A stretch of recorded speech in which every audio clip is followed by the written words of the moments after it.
जनता ने साफ मन बना लिया है कि अब हम बिहार में बदलाव करेंगे। आपके एजेंडे में क्या है पर्यटक स्थल को विकसित करने को लेकर? मैंने अपने 5 एजेंडा वैशाली को डेवलप करने के लिए रखा है। तो मैं सबसे पहले हमने अपने एजेंडे में रखा है कि हम यहाँ 3 डिग्री कॉलेज की स्थापना करेंगे, वैशाली, बेलसर और गरौल। और 2008 में चूंकि छात्र राजनीति में जब मैं था, जब कॉलेज में पढ़ता था, तभी भी मैं अपने इंजीनियरिंग कॉलेज के छात्र संघ का निर्विरोध 2 बार अध्यक्ष रहा।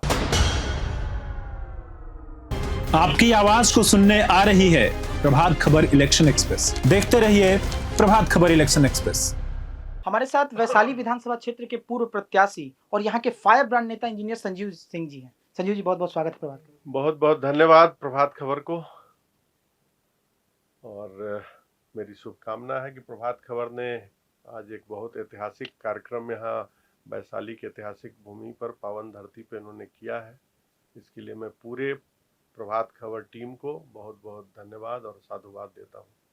एक्टिव पॉलिटिक्स में संजीव जी कब आए थे बिहार के? मैं पेशे से इंजीनियर हूँ। मैंने अपनी इंजीनियरिंग एनआईटी जमशेदपुर से की है, और मैं 1996 में, जब बिहार एक था, बिहार झारखंड नहीं था, एक था, तब मैं एकीकृत बिहार का, मैं अपने बैच का फर्स्ट रैंकर हूँ। 96 में मैंने स्टेट का फर्स्ट रैंक पाने के बाद, चूँकि स्टेट एक ही था और उस समय का सबसे बढ़िया इंजीनियरिंग कॉलेज जो गवर्नमेंट का था वो एनआईटी जमशेदपुर था, तो मैंने वहाँ से अपनी पढ़ाई की। उसके बाद मैंने 3 साल सिस्को सिस्टम, जो अमेरिका की बड़ी एक सॉफ्टवेयर कंपनी है, as a software consultant I was working there.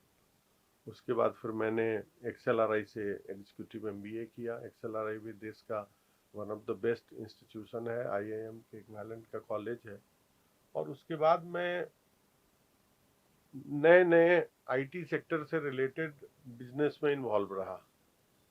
और 2008 में, चूंकि छात्र राजनीति में जब मैं था, जब कॉलेज में पढ़ता था, तभी भी मैं अपने इंजीनियरिंग कॉलेज के छात्र संघ का निर्विरोध 2 बार अध्यक्ष रहा। तो एक हमारे शुरू से जीन में था कि मुझे आगे राजनीति में जाना है। और 2008 में जब यूथ कांग्रेस का नया बूम था, जब राहुल जी यूथ कांग्रेस में लोगों को जोड़ रहे थे, तब मैं कर्नाटक के बेंगलोर में मैंने राहुल जी का एक सेमिनार अटेंड किया था, और वहीं से मुझे प्रेरणा मिली कि मैं वापस लौटूं और अपने क्षेत्र में अपने लोगों की सेवा करूं। पिछली विधानसभा चुनाव आपने लड़ा था, जितना मुझे ज्ञात है। हाँ, इसके पूर्व में भी बिहार प्रदेश युवा कांग्रेस का मैं प्रदेश का अध्यक्ष रहा 2012 में। प्रदेश के विभिन्न पदों पे रहा। मैं मेन कांग्रेस का स्टेट का जनरल सेक्रेटरी भी रहा 2 बार। एआईसीसी का मैं मेंबर था। बिहार कांग्रेस का मैं स्टेट सोशल मीडिया का चेयरमैन भी था। स्टेट प्रोफेशनल कांग्रेस का भी मैं स्टेट चेयरमैन था। तो पार्टी ने मुझे बहुत सारी जिम्मेवारी इस कम समय में दी, और मैंने बखूबी उन सारी जिम्मेवारियों को निभाया। पिछले चुनाव में पार्टी ने मुझे वैशाली से विधानसभा का टिकट दिया था। क्योंकि आप बिहार की स्टेट एक्टिव पॉलिटिक्स में काफी सक्रिय रहे हैं, कांग्रेस के विभिन्न पदों को भी संभाला है। मौजूदा समय में राहुल गांधी बिहार दौरे पर हैं और वोट अधिकार यात्रा कर रहे हैं।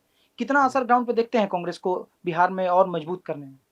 राहुल जी और तेजस्वी जी जब दोनों साथ यात्रा कर रहे हैं, तो आप देख सकते हैं कि एक जनमानस, सड़कों पे हजारों हजारों की संख्या में लोग खुद उमड़ के आ रहे हैं।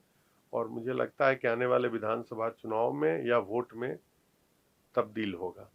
जनता ने साफ मन बना लिया है कि अब हम बिहार में बदलाव करेंगे।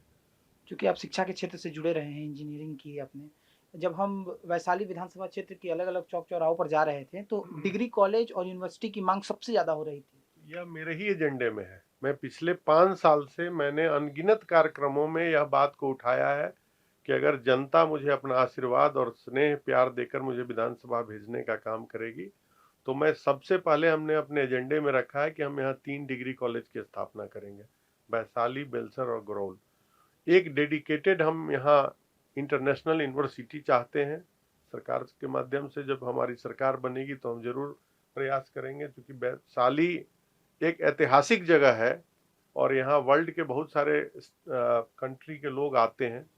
तो मैं चाहता हूँ कि वैशाली में एक इंटरनेशनल यूनिवर्सिटी की स्थापना हो, ताकि दूसरे कंट्री के भी लोग आएँ और यहाँ के कल्चर को और यहाँ के चीज़ों को सीखें।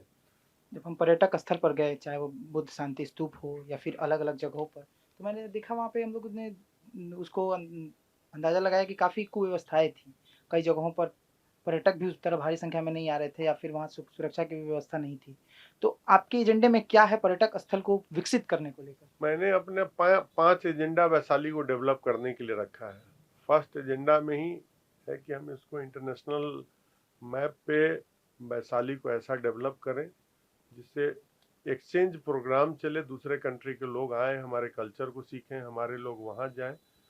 उसके लिए सबसे ज़्यादा ज़रूरी है यहाँ जो टूरिज्म एक्टिविटी है उसको बढ़ाने का। तो हम लोगों ने इसके पूर्व में भी जो यहाँ के डीएम वैशाली के थे यशपाल मीणा, मैं उनसे भी 2-3 बार मिला था और हमने कहा था कि भाई जो हमारा अप्रोच रोड है, क्योंकि कोई आदमी जब आता है, एक विदेशी नागरिक घूमने, तो उसको जब हम अप्रोच सही देंगे तभी आपके स्टेट के बारे में वो पॉजिटिव सोच लेकर और पॉजिटिव फीडबैक लेकर जाएगा। अभी विदेशी लोग आते हैं, बस से ही वो फोटो लेते हैं, बोलते हैं कि see Vaishali is a very poor district, see बच्चों का फोटो लेते हैं, झोपड़ी का फोटो लेते हैं। तो हमने अपने डीएम को कहा था कि भाई इसका अप्रोच रोड ठीक कीजिए ताकि first impression is the last impression. जैसे ही कोई विदेशी नागरिक आएगा और वो देखेगा कि वैसे ही सड़क पर कूड़ा कचरा फेंका हुआ है, गंदगी है, एक कहीं टॉयलेट नहीं है लोगों के लिए साफ सुथरा, जो टॉयलेट 1-2 है तो वो सालों से बंद पड़ा हुआ है। तो इन सब चीज़ों की संभावना, मतलब मुझे लगता है कि जब सरकार हमारी बनेगी तो हम लोग यहाँ डेवलपमेंट करेंगे और पर्यटन के क्षेत्र में बढ़िया काम करेंगे। संजीव जी, आपको भविष्य की राजनीति के लिए ढेर सारी शुभकामनाएं। तो हमारे साथ इंजीनियर संजीव सिंह जी, जिन्होंने तमाम बातों को रखा, अपने एजेंडे को रखा कि जब आगामी विधानसभा चुनाव आएगा तो किन एजेंडों पर ये वोट मांगने वैशाली की जनता के पास जाएंगे। आगे की तमाम बड़ी खबरों के लिए आप बने रहिए प्रभात खबर के साथ। प्रभातखबर.com, विश्वास वही, रफ्तार नहीं।